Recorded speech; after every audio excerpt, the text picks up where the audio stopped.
బులెటిన్లో మరో breaking news చూస్తున్నాం. బీజేపీతో బీఆర్ఎస్ డీల్ చేసుకుందా అంటే అవుననే సంకేతాలు ఢిల్లీ నుంచి బలంగా వినిపిస్తున్నాయి. కేసీఆర్ కుమారుడు కేటీఆర్, మేనల్లుడు హరీష్ రావు ఢిల్లీ టూర్లో పొలిటికల్ డీల్ కుదుర్చుకున్నట్లు తెలుస్తోంది. కవితకు బెయిల్ కోసం బీజేపీ నేతలతో కాళ్ల బేరానికి వెళ్లినట్లు సమాచారం. ఢిల్లీలో వారం రోజులు మకాం వేసిన కేటీఆర్, హరీష్ బీజేపీ అధిష్టానంతో చర్చించారు. ఆ డీల్లో భాగంగా బీఆర్ఎస్ రాజ్యసభ ఎంపీలు తొలి విడతలో కాషాయ తీర్థం పుచ్చుకుంటారని తెలుస్తోంది. త్వరలోనే 4 రాజ్యసభ సభ్యులు బీజేపీలో చేరతారని సమాచారం.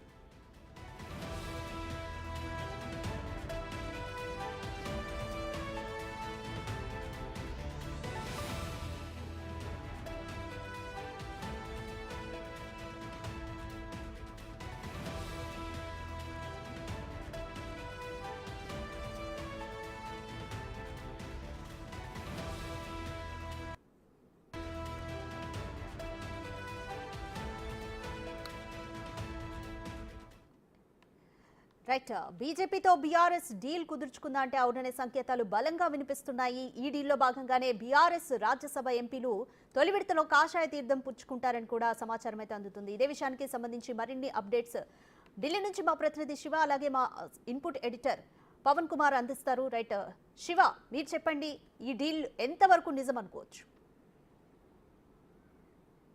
రైట్ రాధిక, ప్రజెంట్ తీవ్రమైన చర్చ అయితే ఇటు ఢిల్లీలోను 2 తెలుగు రాష్ట్రాల్లో అయితే చర్చ కొనసాగుతుంది. బీజేపీలో బీఆర్ఎస్ విలీనం దిశగా అడుగులు పడ్డాయి. దానికి ప్రధాన కారణం కవిత ఢిల్లీ లిక్కర్ పాలసీ కేసులో అరెస్ట్ కావడం.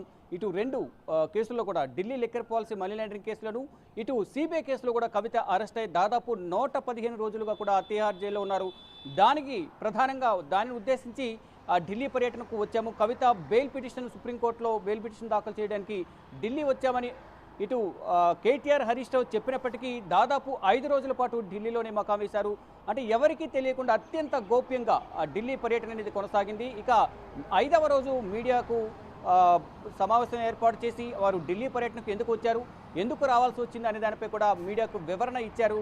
మీడియా సమావేశాన్ని ఏర్పాటు చేశారు. ఇక ప్రధానంగా ఇప్పుడు జరుగుతున్న చర్చ ఢిల్లీ లిక్కర్ పాలసీ కేసులో కవితను అరెస్ట్ అయిన కవితను ఏ విధంగా బయటకు తీసుకురావాలి అనే దానిపై ప్రయత్నాలు కొనసాగిస్తున్నారు. దానిలో భాగంగానే ఇటు ఒకవైపు పార్టీ తెలంగాణలో ఓటమి పాలవడం, ఉన్న ఎమ్మెల్యేలు ఒక్కొక్కరు కాంగ్రెస్లో చేరడం, మరోవైపు ఎమ్మెల్సీలు కూడా కాంగ్రెస్ పార్టీలో చేరడంతో బీఆర్ఎస్ పార్టీ రాజకీయ భవితవ్యం ఏంటి అనే దానిపై కూడా నీలినేడలు కమ్ముకుంటున్నాయి. దానిలో ఉన్న పార్టీ నేతలందరూ కూడా వారి భవిష్యత్తు ఏంటి అనేది, వారి భవిష్యత్ కార్యాచరణ ఏంటి అనే దానిపై కూడా సమాలోచనలు చేస్తున్నారు. దానిలో భాగంగానే అంటే ఇటు పార్టీ నేతలను కాపాడుకోవాలి, మరోవైపు తన సోదరి కవితను బయటకు తీసుకురావాలి. ఈ 2 ప్రధాన ధ్యేయంగా ఈ ఢిల్లీ పర్యటన కొనసాగింది. దానిలో భాగంగానే ప్రజెంట్ ఎవరైతే బీఆర్ఎస్ పార్టీకి ఉన్న రాజ్యసభ సభ్యులు మొత్తం 5 రీసెంట్గా కె కేశవరావు రాజీనామా చేశారు. రాజ్యసభ సభ్యత్వానికి కాంగ్రెస్ పార్టీలో చేరారు. ప్రజెంట్ ఉన్న 4 రాజ్యసభ సభ్యులను మొదటగా అంటే ఈ పర్యటనలో ఢిల్లీ పర్యటనలో బీజేపీ నేతలు చర్చలు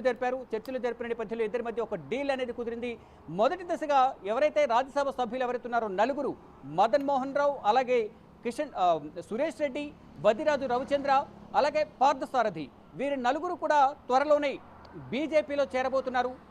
రాజ్యసభకు సంబంధించిన నేతలందరూ కూడా ఈ బీఆర్ఎస్ పార్టీని బీజేపీలో విలీనం చేస్తారు మొదటి దశగా అనేది ప్రచారం అయితే జరుగుతోంది. ఈ ప్రచారాన్ని బలం చేకూర్చే విధంగా కూడా వారు ఢిల్లీలో పర్యటించి బీజేపీ అగ్రనేతలను కలిసినట్లుగా తెలుస్తుంది. హరీష్ రావు, కేటీఆర్ ఇద్దరు కూడా అంటే ఇటు సుప్రీంకోర్టు న్యాయవాదులతో సంప్రదింపులు జరిపేందుకు, కవిత బెయిల్ పిటిషన్ సంబంధించి వారితో సలహాలు తీసుకునేందుకు మేము ఢిల్లీ వచ్చాం చెప్పినప్పటికీ కూడా అంతర్గతంగా మాత్రం ఆ పార్టీ నేతలతో చర్చలు జరిపినట్టు తెలుస్తుంది. గతంలోనే రాజ్యసభ ఫ్లోర్ లీడర్ సురేష్ రెడ్డి కూడా కేంద్ర హోంమంత్రి అమిత్ షాను కలిశారు అనే ఒక ప్రచారం అయితే బలంగా జరుగుతోంది. దానికి బలం చేకూర్చే విధంగా కూడా తర్వాత వీరిద్దరూ ఢిల్లీ రావడం, ఢిల్లీలో పర్యటనలో అత్యంత గోప్యంగా ఈ పర్యటన కొనసాగించడం, అదేమని అడిగితే కవితతో ములాఖాత్ కావడానికి, కవితను